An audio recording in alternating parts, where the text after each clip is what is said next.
ফটা গৰম যিটো কয় আমাৰ অসমীয়া। নমস্কাৰ বন্ধুসকল, কি খবৰ? আশা কৰিছোঁ সকলোৱে ভাল। ভিডিঅ' থাম্বনেল আৰু টাইটেল পঢ়ি গম পালে আজি ভিডিঅ'টো কি হ'ব।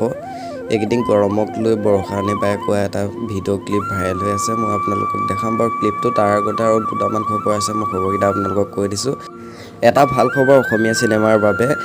শ্ৰী ৰঘুপতিৰ পিছত ভাইমন দা চিনেমাখনে হায়েষ্ট ইনকাম জেনেৰেট কৰিছে আৰু বক্স অফিচত 10 কৰোৰ প্লাছ ইনকাম কৰিছে। ৰঘুপতিৰ পিছতে এইখনে ছেকেণ্ড হায়েষ্ট হৈছে অসমীয়া চিনেমা হিচাপত। আৰু খবৰটো শুনি বহুত বেছি ভাল লাগিছে আৰু আপোনালোকৰ অভিনন্দনটো তলৰ কমেণ্ট বক্সতে দিব পাৰে। আৰু মই সেই বৰ্ষা বা ভাগৰ সেই ক্লিপটো লগাই দিছোঁ, আপোনালোকে চাই লওক। টিকা ফটা গৰম যিটো কয় আমাৰ অসমীয়া ভাষাত। ওলাই আহিছোঁ, উপায় নাই, ফুৰিবলৈ আহিছোঁ। কিবা খাব লাগে, খুব ভোক লাগিছে। ক'ত যাম? চাব লাগিব। এইবাৰ ভাইমন দা চিনেমাৰ পিছত আহি আছে ৰুদ্ৰ, আৰু ৰুদ্ৰ চিনেমাখন হিট হ'ব নহয় তলৰ কমেণ্ট বক্সত কমেণ্ট এটা কৰি জনাব। নতুন যদি কোনোবা আহিছে চেনেলটো ছাবস্ক্ৰাইব কৰি ল'ব পাৰে। অন্য এটা ভিডিঅ'ত আকৌ লগ পাম।